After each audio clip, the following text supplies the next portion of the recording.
Ole Miss could be one of the most fun teams in college football if the hype is real.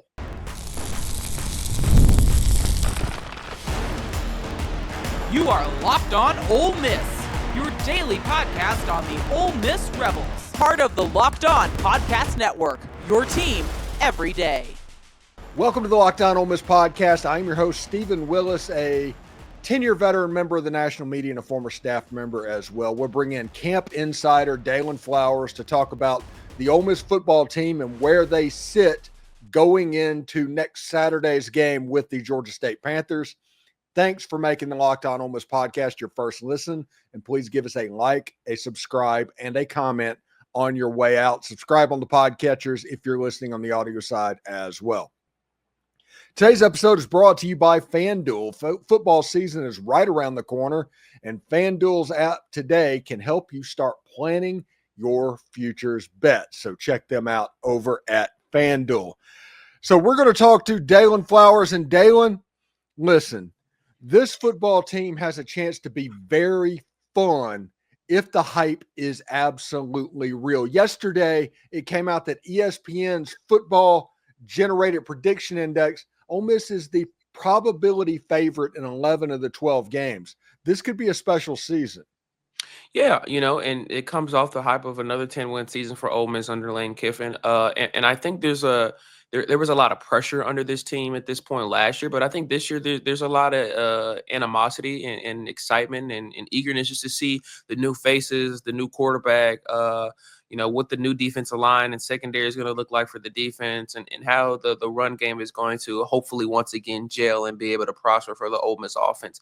There are a lot of weapons on this Ole Miss team. There are guys that have made their names throughout their ranks, throughout their college career. But there are also some young guys that have the ability to be really, really good and are just waiting for that opportunity this upcoming season to showcase their talent. So I think, a lot of people are, putting Ole Miss under the radar a little bit because of the new faces and a lot of the guys that have now gone to the professional ways. But they know the standards at Ole Miss. A lot of these guys have been here. They know what is the expectation from the coaching staff and from the fans. This is a Lane Kiffin time at Ole Miss that you no longer are just competing for a 7-8 win season. The expectation is, double-digit wins to get into the playoffs every year now with Lane Kiffin and his resume here at Ole Miss so far. So the guys understand the procedure at hand this year, and I think they're really excited to just put on for the Ole Miss fans, but as well showcase their actual ability because I think they're being underrated a little bit from the media perspective. We did a video yesterday where a couple of camp nuggets or practice nuggets going into the game weekend. One of the main ones that came out is Jaylon Braxton is kind of primarily a cornerback again. Mm-hmm. Where do you think that stands with Antonio Kite and Ricky Fletcher and Chris Graves? How do you think that Jaylon Braxton, who's been in that room before, is going to come into this room now? Yeah, I saw him out there at that corner position a few practices. I think it's a versatility thing that Pete Golding talked about. You'll see him play, at corner. You'll see him play at safety, et cetera, et cetera. I think it's competition that's needed. I personally believe that those guys have already made their marks in terms of who's going to be the starting corners. But it's easy throughout the seasons to, number one, become complacent, whether or not you're having a really good or a decent season and get complacent on your morals and not stay competitive and motivated and locked in throughout the season. But as well, the expectation within the program, I would assume, is to make the playoff. And to have a guy like Jaylon Braxton be able to play corner if needed, also play in the safety position if needed, is going to be key if Ole Miss has to play an extra 2 or 3 games in the later parts of the season. Even in the trenches of the crime for Ole Miss, when you're getting down the later parts of the regular season and you need a few guys out there just to come help and also understand the scheme, but also provide different things to the defense, Jaylon Braxton is going to be able to be that guy for Ole Miss. And I think that's important. I think he provides a lot of qualities that he's already shown at another SEC school. And I think he brings great intangibles to a cornerback room that may need some of his experience and some of his athleticism as well. The last interview segment that people had to talk to were the specialists. Bird and Carneiro. What was your impressions from the two kickers coming into the presser area? I Saw a little bit more of Carneiro than I did Bird throughout the fall camp. Was impressed. Really strong leg. Quiet guy, seemed just really locked in on his work and getting better every single day. But I was really impressed from his efforts in terms of his accuracy and his leg strength and what he was able to do in terms of kickoff moments with the special team. He was putting them in the back of the end zone every time for a touchback. So I saw more of him than I really saw Bird, but definitely feel confident, I think, from what I saw from the fall camps in terms of his ability. But at the same time, those moments in a fall camp practice scenario are a lot different than when you're in a real game. The crowd is loud, the wind is blowing, the pressure's on to win the game on a field goal. Those things are different, but I definitely was impressed by what I saw from him. All right. Coming up, we are going to turn the page a little bit to the SEC taking on a 9-game conference schedule plus a Power 4 requirement. So that's 10 games a year. This is a win for the fans. We will tell you how that affects the Ole Miss Rebels and where Ole Miss goes from here. But first, I do want to let you know, August 26th is officially FanDuel Futures Day, a brand new holiday for football fans who live for bold predictions and preseason hunches, kind of like this channel, honestly. For just 24 hours, FanDuel is giving you deals on the NFL season predictions. So whether you're calling out your MVP, eyeing a long shot division winner, or ready to crown your Super Bowl champion before week 1 even kicks off, this is your moment. Which that obviously is music to our ears. So take a flyer on the MVP race. I am all about Jaden Daniels right now, putting up absolutely massive numbers this year for the Washington Commanders. Crown your champion in August.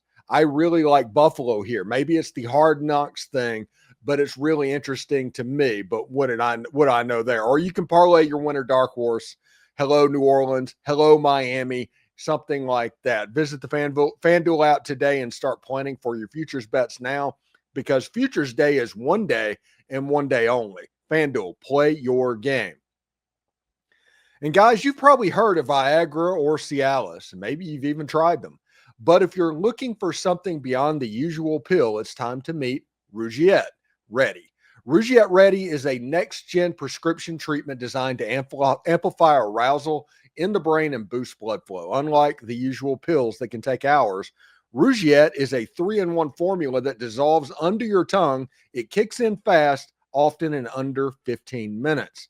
Effects can last up to 36 hours as well. So you can stay confident and in control when the moment is right. So if traditional options have not worked, Rougiette might be the answer. Over 150,000 men have already made the switch. I love that is completely online. Rougiette connects you with a board-certified doctor and ships your treatment discreetly to your door. You can even read real customer reviews on their sites. It's helping a lot of people feel more confident and present in the moment. Head to Rougiette.com/LockedOnCollege, all one word, and use the code LockedOnCollege, all one word again, to get 15% off today. That's RUGIET.com/LockedOnCollege and use the promo code LockedOnCollege for 15% off. Individual results may vary with prescription treatment. Compounded drugs are permitted to be prescribed under federal law, but are not FDA approved, and they do not undergo FDA safety, effective, and manufacturing review. Please visit the Rougiette website for full safety information. All right, so we're going to go to Daylan. Daylan, it was awesome. It's surprisingly out of nowhere. There was like a report from Ross Dellinger talking about, hey, the 9-game SEC schedule is getting close, and the presidents are going to meet on it to vote on it soon, which is implying that it was about a month away. And then literally like 2 hours later, they announced, yeah, we're doing this. And not only are we doing this, we're going to keep the Power 4 game as well. So it's going to be 10 Power 4 games every year for the SEC. I do not think that the other power conferences are prepared for how smug the SEC is about to be. Yeah, I think the SEC fan base and the SEC teams and coaches have heard the noise over the last few years from other conferences, stating the fact that some of these schools may not play quality opponents over some of their schedules and et cetera, et cetera. I think that there are moments where this ignites some ignition in a lot of teams, but also in a lot of players from other conferences, and as well gives the SEC a little bit more ranks to do a better job recruiting at some players. When you look at that schedule, you get excited if you're a player when you're looking at who you're able to play and et cetera, et cetera. But it also, if you're a fan from certain teams, gives you the ability to hopefully see some teams that maybe you haven't seen in a few years that in a way felt like a true rivalry. Like I know if you're an Ole Miss fan, you kind of feel weird about not having Alabama on your schedule every year, or maybe Auburn on your schedule every year, and it gives that excitement of also some different teams facing some new partners as well. I think this is a really big move for the SEC. It gives them the prominence to prove outside of the playoffs just how great their talent is within the conference, but it also gives coaches the ability to adjust and learn their teams early on in the season and maybe even late in the season as well, in those later parts of those non-conference games, to understand what they truly have up against Power Four components. Yeah, if you look at Ole Miss's future schedule from 2026 and beyond, there's only 2 non-conference games each and every single year. So they were obviously preparing for this.